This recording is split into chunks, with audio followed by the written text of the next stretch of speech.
Topic start करने जा रहे हैं जिसका नाम है आवर्तबीजी पादपों में जनन या पुष्पीय पादपों में जनन, या इसको हम लोग इंग्लिश में बोल सकते हैं रिप्रोडक्शन ऑफ एंजियोस्पर्मिक प्लांट्स।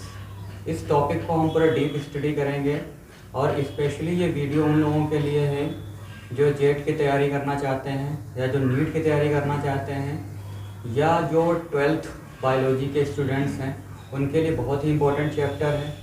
इसको बिना स्किप किए हुए पूरा वीडियो देखिए, आपको बहुत सारे ऐसे क्वेश्चंस मिलेंगे जो आपको कंपटीशन एग्ज़ाम में हेल्प करेंगे। तो आइए स्टूडेंट्स स्टार्ट करते हैं आज नया टॉपिक आवर्तबीजी पादपों में जनन। जितने भी पादप हैं आपने पादपों के बारे में पढ़ा होगा, उनका वर्गीकरण पढ़ा होगा। जैसे पादप जगत को 5 भागों में विभाजित कर दिया गया था, थैलोफाइटा, ब्रायोफाइटा, टेरिडोफाइटा, अनावर्तबीजी तथा आवर्तबीजी। आवर्तबीजी पादपों को ही हम लोग पुष्पीय पादप कहते हैं। तो आवर्तबीजी पादपों में जो जननांग होता है उसे हम लोग पुष्प कहते हैं। आवर्तबीजी पादपों में पुष्प जनन का कार्य करता है। मीन्स जनन से संबंधित जो भी क्रियाएं हैं वो पुष्प के द्वारा ही संपन्न होंगी। दूसरी चीज़ ये है कि आवर्तबीजी पादपों में लैंगिक जनन पुष्प के द्वारा संपन्न होता है। आवर्तबीजी पादपों में जो लैंगिक जनन है वो पुष्प के द्वारा ही संपन्न होता है। तो यहाँ पर सबसे पहले तो हमें यही पढ़ना है कि पुष्प क्या है। पुष्प के बारे में आप लोगों ने पढ़ा भी होगा, देखा भी होगा, पुष्प क्या है।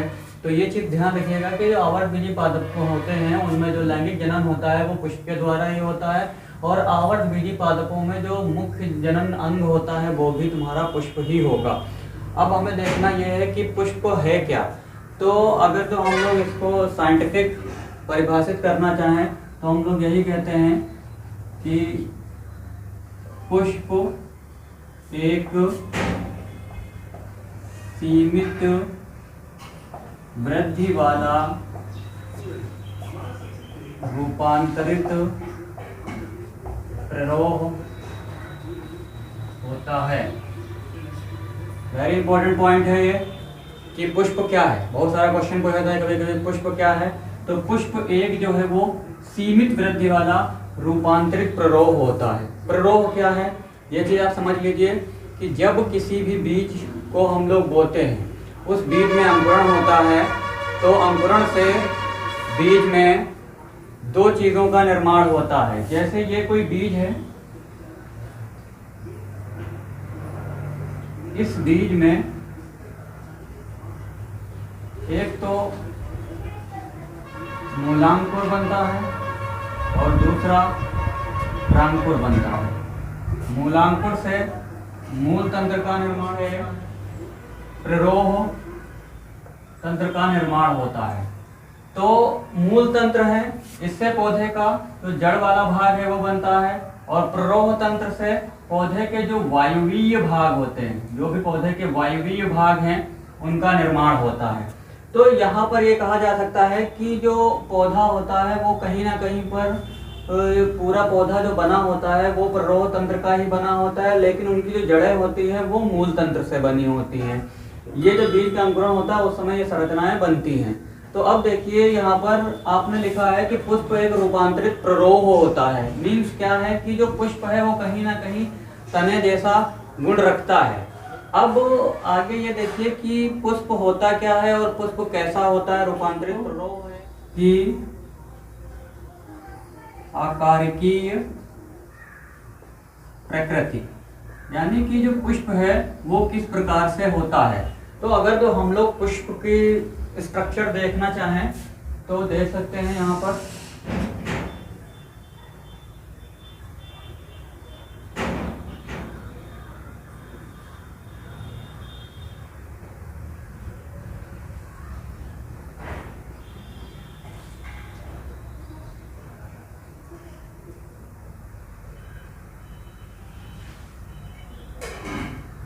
ये इस तरह से मान लो एक प्रारूपिक पुष्प है, उस पुष्प में ये आपका तना हो गया। अब ये जहां से निकलता है इन्हें हम लोग बोलते हैं पर्वसंधि।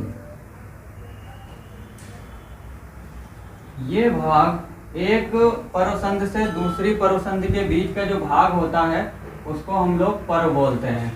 तो पुष्प में देखिए, पुष्प में एक लंबा पतला वृंतनुमा संरचना पाई जाती है। ये जो इतनी संरचना है, वृंतनुमा संरचना पाई जाती है, जिसको हम लोग बोलते हैं पुष्प वृंत या पेडिसेल। ठीक है, पुष्प में सबसे पहला जो भाग होता है उसको हम लोग बोलते हैं पुष्प वृंत। पुष्प वृंत है क्या?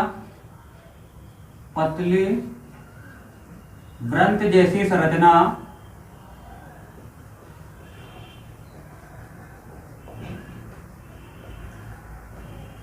जो संपूर्ण पुष्प को तने से जोड़ती है। ठीक है, इसको हम लोग पुष्प वृंत कहते हैं। अब दूसरी चीज है इसका पुष्पाशन। अब पुष्पाशन क्या है? पुष्प वृंत का अगला भाग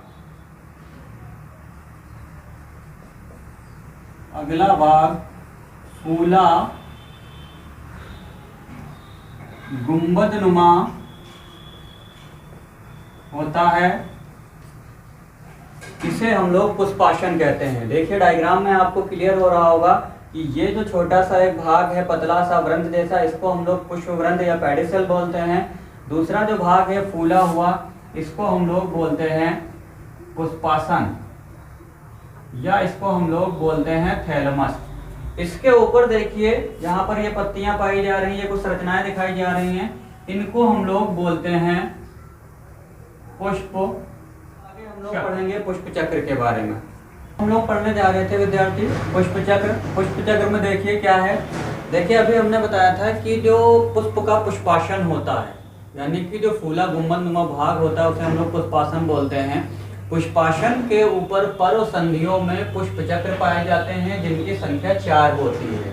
पहला जो पुष्प चक्र होता है उसे हम लोग बाह्य दलपुंज बोलते हैं। दूसरा जो पुष्प चक्र होता है उसे दलपुंज बोलते हैं। तीसरा जो पुष्प चक्र होता है उसे पुमंग बोलते हैं। और चौथा जो पुष्प चक्र होता है उसे हम लोग बोलते हैं जायांग। अब देखिए यहाँ पर ये चित्र है आपके सामने, एक पुष्प जो है उसका अनुदैर्ध्य काट का नामांकित चित्र बनाया गया है। जैसे मान लो ये कोई पुष्प है, इस पुष्प को इस तरह से हमने डिवाइड कर दिया। डिवाइड करने के बाद यहाँ पर आपके सामने प्रदर्शित किया गया है। तो देखिए जैसा कि आपको बताया था कि सबसे पहला भाग जो इसका वृंतनुमा होता है उसे हम लोग पुष्प वृंत बोलते हैं। दूसरा इसका जो फूला हुआ भाग होता है इसे हम लोग बोलते हैं पुष्पाशन। अब देखिए हमने आपको बताया है कि जो पुष्प चक्र होंगे वो पुष्पाशन की पर्व संधियों पर लगे रहते हैं। तो पहली ये पर्व संधि है, तो यहाँ पर देखिए पहला चक्र लगा है जिसे हम लोग बोलते हैं बाह्य दल। उसके बाद में ये दूसरा चक्र है जिसे हम लोग बोलते हैं दल। उसके बाद तीसरा ये चक्र है, इसको हम लोग बोलते हैं पुमंग। और ये चौथा चक्र है, इसको हम लोग बोलते हैं जायांग। तो इस तरह से देखिए प्रथम संधि पर प्रथम चक्र जिसे हम लोग बाह्य दलपुंज बोलते हैं, द्वितीय संधि पर द्वितीय चक्र जिसे हम लोग दलपुंज बोलते हैं, तृतीय संधि पर तीसरा चक्र जिसे हम लोग पुमंग बोलते हैं, और चौथी संधि पर चौथा चक्र जिसे हम लोग जायांग बोलते हैं। तो इस तरह से देखिए पुष्पाशन के ऊपर एक करके एक क्रम में ये सारे चक्र व्यवस्थित होते हैं। अब हमें पढ़ना है किसके बारे में? बाह्य दल के बारे में। सबसे पहले हम लोग बात करते हैं कि बाह्य दल है क्या। देखिए पुष्पाशन के ऊपर जो सबसे पहला चक्र होता है वो लगभग अधिकतर पुष्पों में हरे रंग का पाया जाता है। ठीक है, हरे रंग का पाया जाता है, पत्तीनुमा संरचनाएं होती हैं, इसे हम लोग बाह्य दल कहते हैं। अब ये जो बाह्य दल पुंज है वो संयुक्त रूप से इनकी संख्या 3 हो सकती है, 5 हो सकती है, इस तरह से इनकी संख्या होती है, इसीलिए हम लोग इनको बाह्य दल पुंज बोलते हैं। लेकिन इसकी एक पत्ती को हम लोग बाह्य दल कहते हैं। उसके बाद देखिए बाह्य दल जो होता है वो इसका कार्य क्या होता है। आपने देखा होगा कभी जब कोई पुष्प खिलता है तो पहले कली बनती है, उसके बाद में पुष्प निकलता है। तो जो बाह्य दल होता है वो किसी भी पुष्प के आंतरिक भाग को सुरक्षा प्रदान करता है। दूसरी चीज, जो हरा जो है होने के कारण प्रकाश संश्लेषण में सहायक होता है। तो 2 कार्य करता है, एक तो जो है आंतरिक सुरक्षा प्रदान करता है और दूसरा कार्य करता है प्रकाश संश्लेषण। तो जो हमारा बाह्य दल पुंज है इसके जो कार्य होते हैं वो 2 कार्य हैं। एक है आपका आंतरिक सुरक्षा प्रदान करना, दूसरा है प्रकाश संश्लेषण। आंतरिक सुरक्षा किसको प्रदान करता है? देखिए पुष्पासन के ऊपर पहला चक्र बाह्य दल था, बाह्य दल के ऊपर ही सारे चक्र होते हैं। तो इन सारे चक्रों को ये बंद करता है और सुरक्षा प्रदान करता है जब ये कली अवस्था में होती हैं। उसके बाद दूसरी पढ़िए आप दलपुंज के बारे में। देखिए दलपुंज क्या है? पुष्पासन के ऊपर जो दूसरी परसंधि के ऊपर चक्र व्यवस्थित होता है उसे हम लोग बोलते हैं दलपुंज, या इंग्लिश में इसको हम लोग बोलते हैं कोरोला। दलपुंज क्या होता है? ये भी पत्ती सदृश संरचनाएं होती हैं, लेकिन इनका कोई रंग होता है, इनका कोई रंग होता है। अब रंग होने के साथ साथ में ये क्या करती हैं? वही काम करती हैं ये भी, आंतरिक भागों की सुरक्षा, तथा एक ही बहुत इंपॉर्टेंट काम करते हैं, परागण के लिए कीटों को आकर्षित करना। परागण के लिए कीटों को आकर्षित करने का ये कार्य करते हैं। तो ये दोनों चक्र आपके क्लियर हो गए। एक चीज ध्यान रखिएगा आप लोग कि बाह्य दल पुंज, जब संयुक्त रूप से हम लोग बाह्य दल पुंज बोलेंगे, लेकिन जब इसका एक कोई भाग होगा तो उसे हम लोग सिर्फ बाह्य दल बोलेंगे। इसी तरह से संयुक्त रूप से हम लोग दलपुंज बोलते हैं, जब इसका एक भाग होता है तो उसे हम लोग दल बोलते हैं। अब देखिए हमने बताया आपको कि दलपुंज जो होता है, बाह्य दलपुंज जो होता है वो हरा होता है, दलपुंज जो विभिन्न रंगों का होता है। कभी कभी ऐसा होता है कि कुछ पादपों में बाह्य दलपुंज तथा दलपुंज समान आकृति, आकार और रंग के होते हैं, तो इन्हें हम लोग संयुक्त रूप से परिदल पुंज कहते हैं। वेरी इंपॉर्टेंट है, परिदल पुंज किसको कहते हैं? जब बाह्य दल तथा दलपुंज दोनों समान रंग, आकृति और आकार के होते हैं तो इन्हें हम लोग संयुक्त रूप से परिदल पुंज कहते हैं, और इसके एक भाग को हम लोग बोलते हैं परिदल। It is very important. उसके बाद में देखिए हम लोग बात करेंगे पुमंग के बारे में कि पुमंग क्या है। एक चीज और समझिए कि जो बाह्य दलपुंज और दलपुंज हैं ये पुष्प के कायिक भाग होते हैं। इनको हम लोग अनावश्यक भाग भी बोलते हैं। पुष्प के कायिक भाग भी होते हैं, इनको हम लोग अनावश्यक भाग भी बोलते हैं। अब देखिए हम लोग पढ़ेंगे पुमंग के बारे में। हम लोग पढ़ने जा रहे हैं पुमंग के बारे में। तो पुमंग क्या है? पुष्प का तीसरा चक्र पुमंग नर जननिक भाग होता है। जनन में, लैंगिक जनन में आपको पता है कि नर और मादा दोनों भाग होने चाहिए, तो उसमें जो पुमंग होता है वो नर जननिक भाग होता है। पुष्प का जो ये पुमंग है ये नर जननिक भाग होता है। इसको हम लोग जो पुमंग है ये संयुक्त रूप से इसको पुमंग बोलते हैं। अगर जो इसका एकल रूप होगा तब हम लोग इसको बोलते हैं पुंकेसर। यानी कि इसको हम लोग एकल रूप से पुंकेसर बोलते हैं, और जब ये संयुक्त रूप से होता है तो इसे हम लोग पुमंग बोलते हैं। पुष्पों में जो तीसरा चक्र होता है वो नर जननिक भाग होता है, जिसे हम लोग लघु बीजाणु पर्ण भी कहते हैं, लघु बीजाणु पर्ण भी कहते हैं। इसी के अंदर पराग कणों का निर्माण होता है। पुमंग के बारे में थोड़ा सा और समझ लीजिए।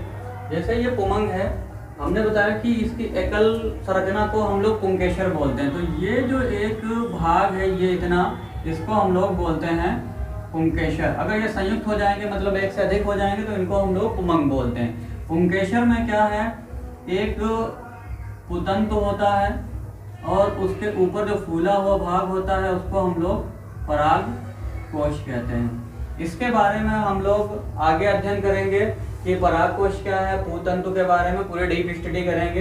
अभी आप सिर्फ यही समझ लीजिए कि जो पुष्प होते हैं उनका जो नर जननिक भाग होता है उसे हम लोग बोलते हैं पुमंग। उसके बाद में नंबर 4 पे हम लोग पढ़ेंगे जायांग। जायांग क्या है, पुष्पासन के ऊपर जो चौथा पर्वसंधि होता है वहां पर जो अंग स्थित होता है उसे हम लोग जायांग बोलते हैं। ये देखिए, ये पूरा जो स्ट्रक्चर है इसे हम लोग जायांग कहते हैं। ये मादा जननिक भाग होता है, मादा जननिक भाग होता है। पुष्प का जो मादा जननिक भाग होता है वो जायांग कहलाता है, और जो नर जननिक भाग होता है वो पुमंग कहलाता है। अगर तो हम लोग जायांग की बात करें तो जो एक प्रारूपिक जायांग होता है उसमें इतनी संरचनाएं होती हैं। एक तो अंडाशय, दूसरा वृत्तिका और तीसरा वृत्तिकाग्र।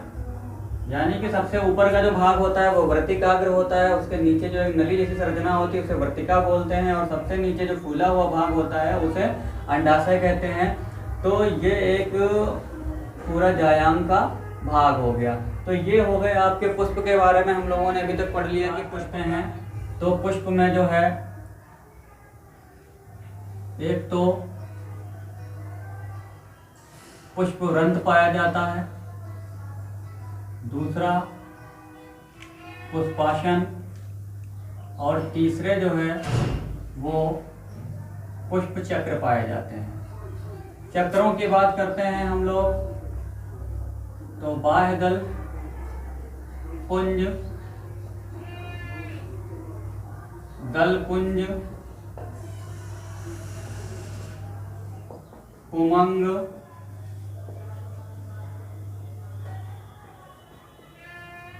और जायांग।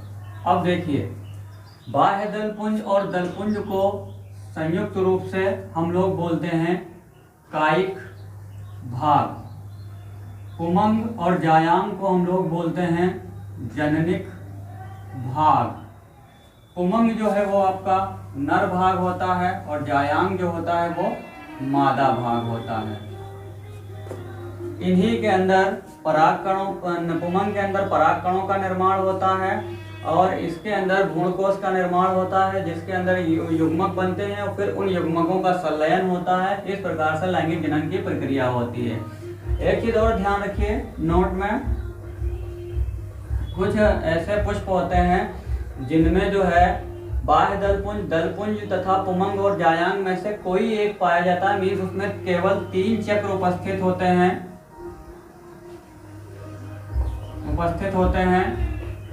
ऐसे पुष्पों को अपूर्ण पुष्प कहते हैं, या इन्हें एक लिंगी पुष्प भी कहते हैं। उदाहरण कुकरबिटी,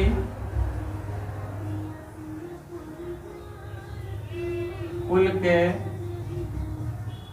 पौधे। कुकरबिटी कुल के जितने भी पौधे हैं उनमें जो भी पुष्प पाए जाते हैं वो एक लिंगी पाए जाएंगे। या तो उनमें से बाह्य दल, दलपुंज और पुमंग होगा, या तो बाह्य दल, दलपुंज और जायांग होगा। मीन्स जो जननिक भाग है उनमें से कोई एक होगा। अगर जो उनमें पुमंग होगा तो उसको हम लोग नर पुष्प बोलेंगे, अगर जो उसमें जायांग होगा तो उसको हम लोग मादा पुष्प बोलेंगे। तो कुकुरबिटेसी फैमिली के जितने भी पुष्प हैं उनमें जो भी पुष्प पाया जाता है उसे हम लोग अपूर्ण पुष्प या एक लिंगी पुष्प भी। हाँ, तो ये कुकुरबिटेसी कुल के पौधे हो गए। और इसमें शहतूत में भी जो पुष्प पाए जाते हैं वो अपूर्ण पुष्प पाए जाते हैं। दूसरी चीज याद रखिएगा, ऐसे पुष्प जिनमें ये चारों चक्र पाए जाते हैं, ऐसे पुष्प जिनमें चारों चक्र पाए जाते हैं उनको हम लोग बोलते हैं पूर्ण पुष्प या उभयलिंगी पुष्प। पूर्ण पुष्प या उभयलिंगी पुष्प बोलते हैं। उदाहरण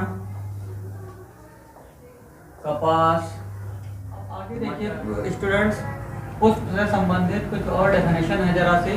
ये क्या है कि बाह्य दल, दलपुंज, पुमंग और जायांग से ही संबंधित कुछ चीजें हैं, उन्हें हमें देखना है। देखिए क्या है और कैसे है। जैसे आपको हमने बताया था कि यहाँ पर ये आपका फूला हुआ भाग थैलेमस है, इसकी ये मान लो पहली संधि है, ये जो है दूसरी संधि, ये तीसरी संधि और ये चौथी संधि, यानी कि 1 2 3 और 4। यहाँ से क्या निकलता था आपका, यहाँ से आपका निकलता था बाह्य दल,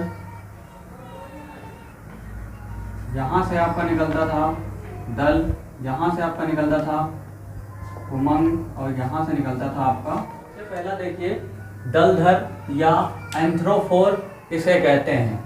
देखिए दलधर या एंथ्रोफोर किसे कहते हैं, जैसे मान लो ये हमारा, ये यहाँ से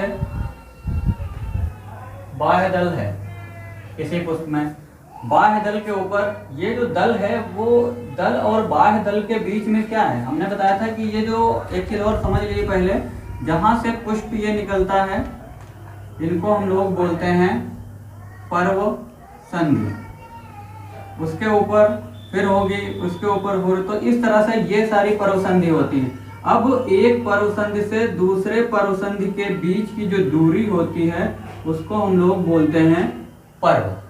तो अब देखिए है दल है, पुमंग और जायांग, इनके बीच में मान लो एक निश्चित दूरी होती है। कभी कभी ऐसा होता है कि बाह्य दल और दल के बीच में जो ये पर्व होता है इस पर की लंबाई बढ़ जाती है। जैसे मान लो ये यहाँ पर लगा तो पर्व जो है दूसरे पर, यहाँ पर जो दल है यहाँ पर लगा, तो देखिए ये लंबाई जो है इसकी बढ़ जाती है। जब किसी पुष्प में बाह्य दल तथा दल के बीच में पर्व की लंबाई बढ़ जाती है तो उसे हम लोग दलधर या एंथ्रोफोर कहते हैं। जैसे साइलिन और डायंथस नामक पादप हैं उनमें ये स्थिति देखने को मिलती है। और साइलिन और डायंथस नामक पादप जो होते हैं ये बीजाणोद्भिद पादप होते हैं। दूसरी कंडीशन देखिए पुमंगधर। अब पुमंगधर में क्या है, पुमंगधर में क्या है, दल तथा पुमंग, दल तथा पुमंग के बीच में जो पर्व होता है उसकी लंबाई बढ़ जाती है तो उसे हम लोग बोलते हैं पुमंगधर या एंड्रोफोर। ये एक पादप होता है जिसे हम लोग पैशन पुष्प बोलते हैं या पेशी पुष्प बोलते हैं, उसमें ये स्थिति देखने को मिलती है। तीसरी स्थिति होती है जायांगधर। जायांगधर क्या है, जब पुमंग तथा जायांग, पुमंग तथा जायांग के बीच जब पर्व की लंबाई जो है वो बढ़ जाती है तब हम लोग उस स्थिति को बोलते हैं जायांगधर। ये पादप होता है कैपेरिस, उसमें इस स्थिति को देखा जाता है। उसके बाद में चौथा है आपका पूजायांगधर। अब पूजायांगधर क्या हो गया, ऐसा कोई पुष्प जिसमें पुमंगधर तथा जायांगधर दोनों पाए जाएं। पुमंगधर कौन सा है, ये वाला पुमंगधर, मीन दल और पुमंग के बीच के पर्व की दूरी ज्यादा हो जाए, प्लस पुमंग और जायांग, ये दोनों अगर जो कंडीशन स्थिति पाई जाती हैं तो इसे हम लोग बोलते हैं जायांगधर, पूजायांगधर इसको बोलते हैं। और ये जो है कैलोमिन गाइंड्रा नामक पादप में ये स्थिति देखने को मिलती है। और सबसे लास्ट में है आपका कार्पोफोर। अब कार्पोफोर क्या होता है, कभी कभी जो पुष्पाशन होता है वो जायांग के अंदर वृद्धि कर जाता है। जैसे मान लो हमने बताया था आपको कि ये तो है पुष्पाशन और यहाँ से ये है जायांग, तो जो पुष्पाशन वृद्धि करता है वो इसके अंदर कर जाता है। इसको हम लोग, इस स्थिति को हम लोग बोलते हैं कार्पोफोर। ये स्थिति देखने को मिलेगी आपको धनिया और सौंफ में। उसके बारे में अभी हम लोगों ने पढ़ा था। तो विज्ञान की वह शाखा जिसके अंतर्गत पुष्पों का अध्ययन किया जाता है उसे हम लोग बोलते हैं एंथोलॉजी। दूसरा है संसार में सबसे छोटा पुष्प जो होता है वो वोल्फिया माइक्रोस्कोपिया पाया जाता है। संसार का सबसे बड़ा जो पुष्प है वो रिफ्लेक्सिया है। राष्ट्रीय पुष्प हमारा जो है कमल है, जिसे हम लोग वैज्ञानिक नाम में नीलम्बियम कहते हैं। और राजस्थान का जो राज्य पुष्प है उसे हम लोग रोहिणा या टेकोमेला एंडुलेटा बोलते हैं। इसके बाद फ्रेंड्स कल जो है हम लोग इसका नेक्स्ट पार्ट पढ़ेंगे, आवर्त बीजी पादपों का जनन। एग्जाम की दृष्टि से ये तो एक बेसिक था, लेकिन जो कल नेक्स्ट पार्ट है वो बहुत इंपॉर्टेंट है। तो इस वीडियो को